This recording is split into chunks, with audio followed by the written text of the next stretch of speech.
A garden search, a house behind police tape. Peter Murrell, husband of Nicola Sturgeon, arrested in an investigation into SNP finances. Officers moved in just before 8 this morning after the former SNP leader had already left. All day they've been searching the couple's home, a search which was ongoing tonight. I was told this morning after the event, and of course my reaction, as you'd imagine, much like anybody involved in the SNP, is that this is a difficult day. Well, tonight Mr Murrell was released without charge, with Nicola Sturgeon issuing a statement saying she had no prior knowledge of the arrest. But there are still many questions tonight at this perilous moment for Scotland's ruling party. We'll get the latest from Peter, also on News at 10 tonight. In a country already ravaged by war, the Syrian baby is born prematurely in the shock of the earthquake. Emma is at a hospital in Idlib. We don't have an adequate equipment, and we don't have enough medical device, drugs. We don't know what to do to save boys and these girls. An infuriated China warns the US against provocation as Taiwan's president meets the US House Speaker in California. Racism in every area of elite rugby, a damning report by the RFU and confirmation of what some players have long known. Fast forward, almost a year, and here we are. And I'm very happy that I have spoken out. And when Lego meets Monet, the magic of thousands of little bricks in the hands of the master, Weiwei.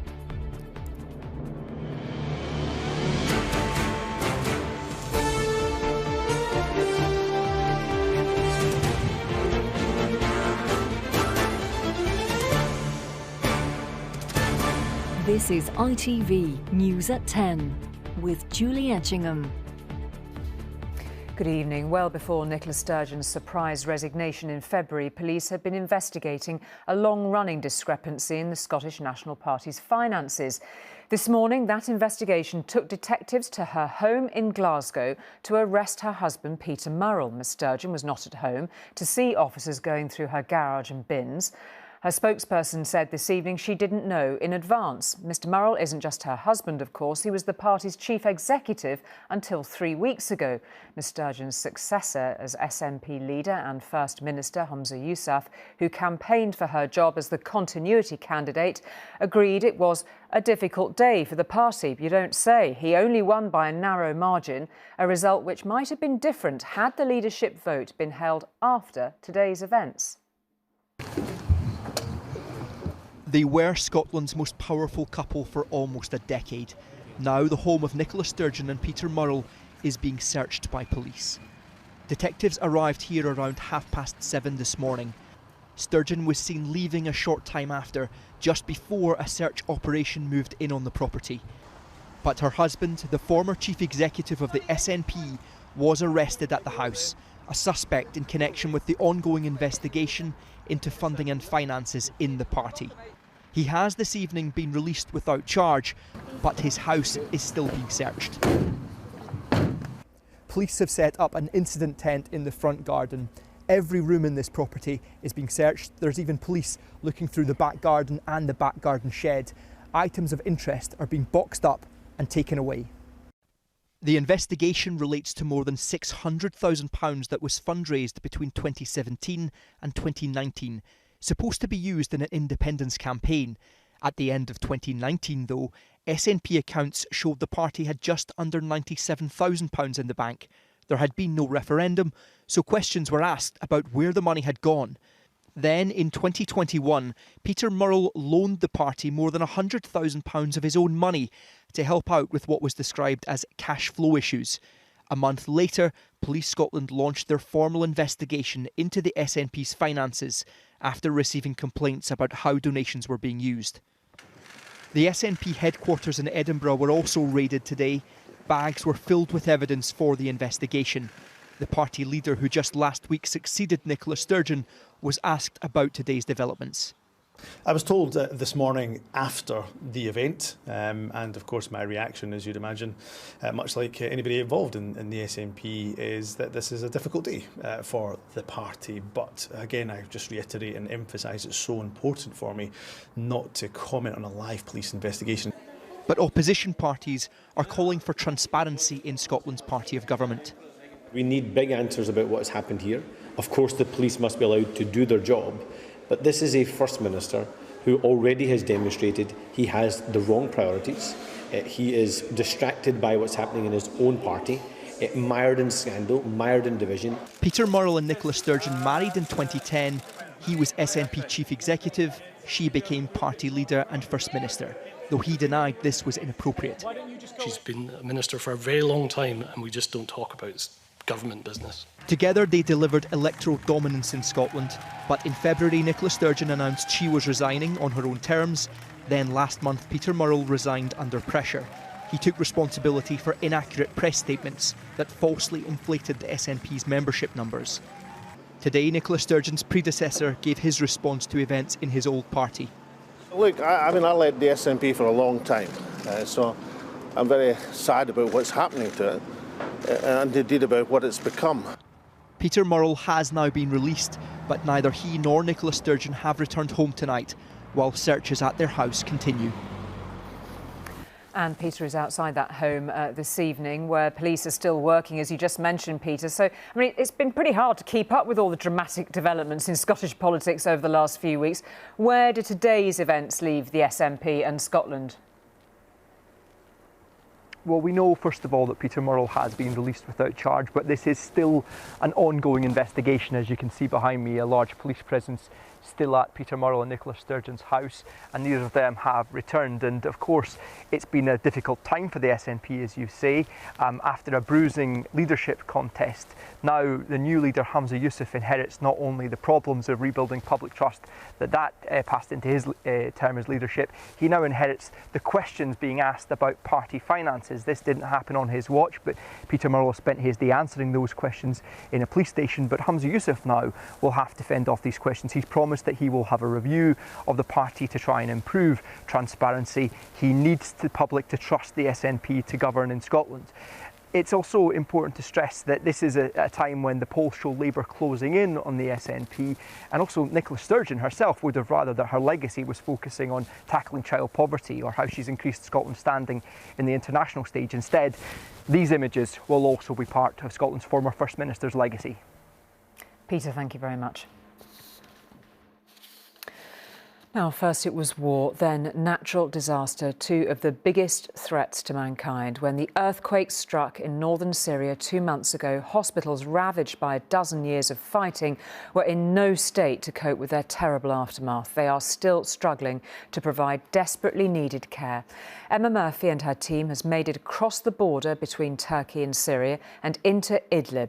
There she saw and heard the distress of the earthquake's youngest victims as medical staff battle against the odds to save them. They are the babies of the quake, born as so many died, but born too soon, in a place of war waged by man and disaster wrought by nature. We don't have an adequate equipment and we don't have enough medical service, device, drugs. We don't know what to do to save boys and these girls. 3 years ago, I met Dr. Ikram as bombs fell around this hospital. They were overwhelmed then, but could at least send the sickest children to Turkey for care. Now Turkey's medical system is also overwhelmed. I want to feel that the people feeling with us. People dying every day here, and no one help us. Every working incubator is now full, with no space left to care for new cases. More days than they can face counting, nurses lose the battle to save a young life. They tried and tried to keep this little boy alive, but their efforts were in vain. His life literally ebbed away in their hands, less than an hour after he'd been born. Soon, his mother, like this mother, will be handed the lifeless body of her child to carry home. Somehow, she found words to reflect her loss. أثر بكل شيء. إني أول شيء توفى ابني.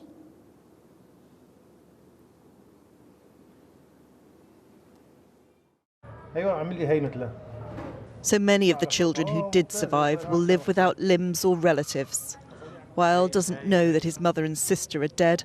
Doctors don't know for sure if they can save his arm. Noor is 2. She spent 60 hours under the rubble. Her mother and brother are dead. Only her father survived. She, like many others, will never know what it is to grow up with both her legs. I'm very sad about them. They are like my baby or any other baby you know in the world. 12 years of war here has eroded hope.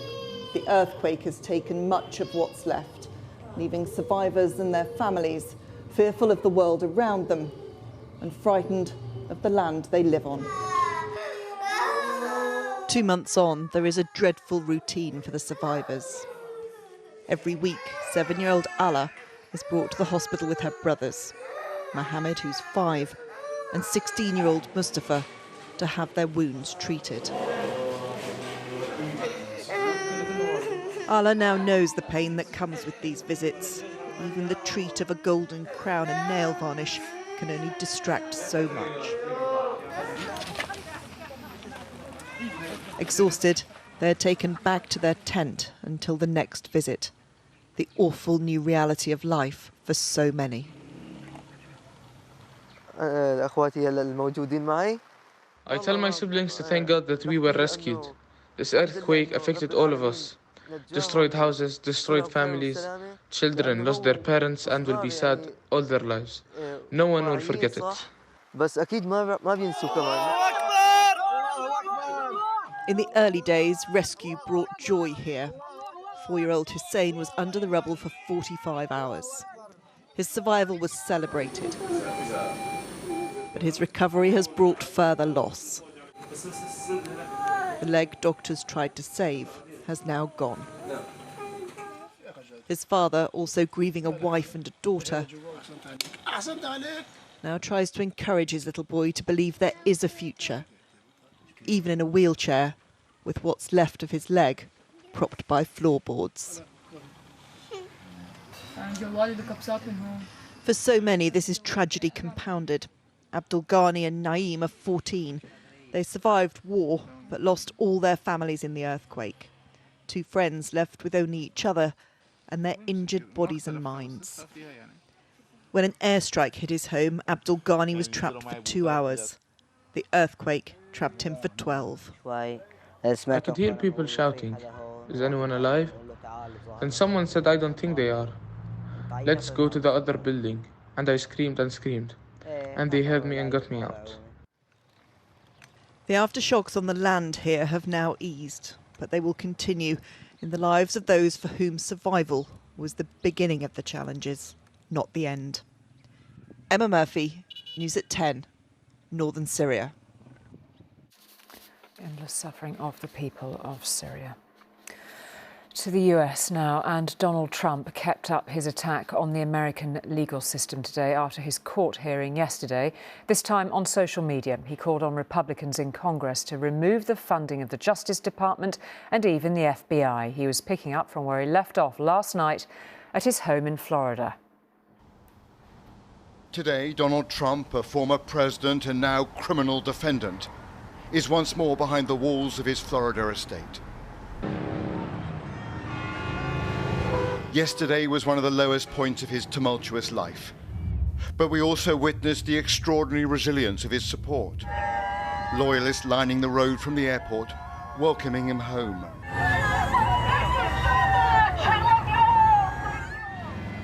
These are crowds who see the indictment not as a source of shame, but as a badge of honor. Back at his Mar-a-Lago resort, and Trump launched a scathing attack on the indictment, first targeting the New York District Attorney. Alvin Bragg of New York,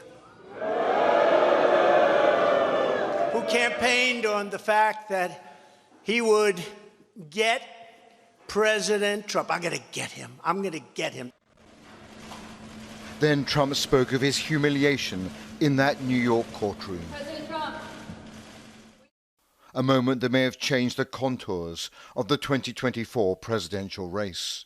Now they have really stepped up their efforts by indicting the 45th President of the United States, who received $75 million votes, which is more than any sitting president in the history of our country. It's clear that Trump's ordeal in New York has only embittered him further. Our justice system has become lawless. They're using it now, in addition to everything else, to win elections. This was a speech playing to his core supporters, galvanizing them, seeking to turn legal peril into political advantage. One of his top allies and fundraisers told ITV News the indictment has just given Trump a huge boost. This is all political. It's disgusting. The witch hunts need to end. And do you feel like this is going to set back Donald Trump's presidential hopes? No, absolutely not. It enhanced them. Are you kidding me? He went up 10 points today in the polls. The evil just made a bad move. This is a spiritual battle of epic proportion. The supporters are out here on the streets of West Palm Beach to show support and solidarity. But wherever Donald Trump and his legal team look, there is further jeopardy ahead. And with a very dark cloud. Multiple investigations still swirl around Trump. All of them more serious than the New York case. That we will make America great again. Thank you. And this legal and political drama will soon collide. Thank you very much. With the start of the next presidential campaign. Robert Moore, News at 10, at Mar-a-Lago in Florida. Well, staying with American politics, China's extreme sensitivity over US support for its island neighbour Taiwan was clear enough when former House Speaker Nancy Pelosi made a flying visit there last August. But that hasn't stopped America's latest Speaker, Kevin McCarthy, returning the favour, hosting Taiwan's president in California today. China is furious again. Let's talk to Dan in Washington, just to remind us why this visit and this issue is so deeply controversial and has impacts across the globe.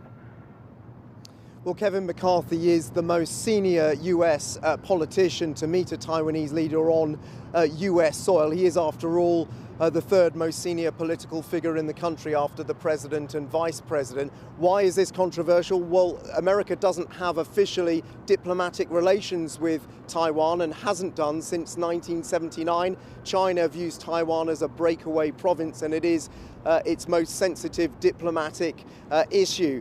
It is obviously something that Taiwan,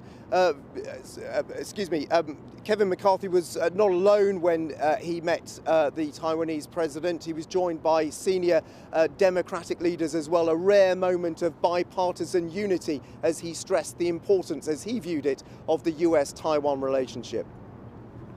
The friendship between the people of Taiwan and America is a matter of profound importance to the free world, and it is critical to maintain economic freedom, peace, and regional stability.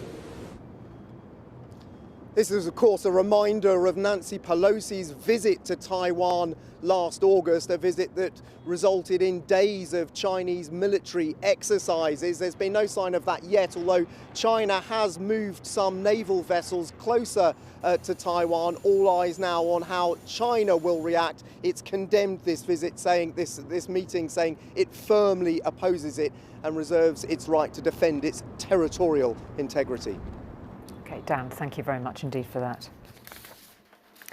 Now, both football and cricket have both been forced to confront racism in their sports. Now, Rugby Union in England is facing its own scandal. An investigation by the game's ruling body found racism in every level of elite rugby. Claims of racism at Newcastle Falcons by a former player have been upheld. Luther Burrell told us speaking out had probably ended his Premiership career. At the height of his career for England, Luther Burrell was being racially abused. But he said he couldn't speak out about it for fear of losing his place in the team.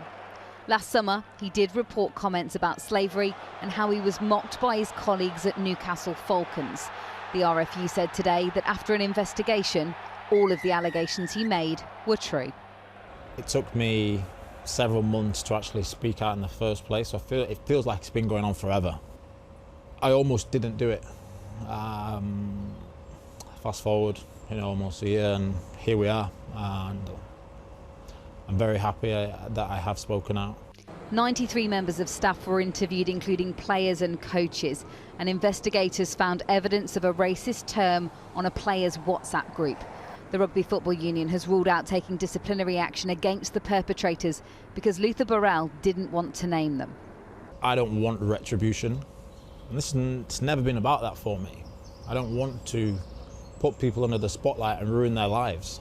I think if I'd have started naming the perpetrators, we wouldn't be having this conversation now. So, look, ultimately it was my dignity, and I'll carry that torch. As part of its own inclusion and diversity research, the RFU has found racism was a problem in every area of elite rugby. Inappropriate and discriminatory comments were not one-off incidents, and that reporting of discrimination was low across the whole sport. Floyd Steadman was the first black captain of a senior rugby union side when he played for Saracens in the 80s. He says this is a real moment for the game. I had those experiences a generation ago. But a generation ago, people weren't prepared to listen. Luther realised that, yes, he will take some flack, but there will be enough good people that will listen. The RFU says Luther spoke out because he wanted to eradicate racist behaviour from rugby union. But he says it hasn't been without consequences. I don't think I'd be getting picked up by a Premiership club anytime soon. People think I've retired. I've not announced retirement. Newcastle Falcons said had Luther gone to the HR department, it would have dealt with his allegations. The RFU has published a plan to improve diversity and inclusion and has promised to report on its progress starting next year. But Luther hopes his actions will now stop other players leaving the sport. Stacey Foster, News at 10, Manchester. That's one of the last things Rishi Sunak needs before the local elections. More claims of Conservative sleaze. According to the Times newspaper, the MP for Blackpool South, Scott Benton, discussed lobbying ministers on behalf of what he believed to be investors in the gambling industry. He's had the whip suspended tonight, and Harry's here just to take us through all the details of this story. Harry. Yeah, well, undercover journalists from the Times met with Scott Benton last month. They were posing as gambling industry investors, and that's significant because the gambling industry has spent tens of thousands of pounds on corporate hospitality for many MPs over the past few years, whilst the government considers whether to introduce tough new regulations on the industry. Now, undercover cameras captured that meeting in which Scott Benton claimed he could provide behind-the-scenes information and access to ministers. The minister has to pass you, and then you've got 10 minutes while you walk around to the next vote to have his ear. There's written questions as well, where we can table things on the public record and get an instant response within 5 working days. And thirdly, we have access to papers. Now, in the past half hour, Scott Benton has had the Conservative Party whip removed whilst an investigation is ongoing. Scott Benton said that he contacted the Parliamentary Standards Commissioner before he was made aware that this company he met with was apparently fake. All of this, of course, though, is not what the Prime Minister wants, given that he promised that his time in charge would be one of integrity, professionalism and accountability. OK, Harry, thank you for all of that. Thank you. Now, this Easter weekend marks the 25th anniversary of the Good Friday Agreement, a quarter of a century of peace. It actually falls on Easter Monday. The following day, President Biden will fly in to mark what the White House called today the tremendous progress since then. The violence of those times hasn't quite gone, and it certainly isn't forgotten. The Troubles is a rather banal title for the 30 years of bloody conflict being explained to visitors on this walking tour through Belfast. If you take a year like 1972, there were 496 people killed here. This conversation took place on a street nearby in 1972. They had their hoods.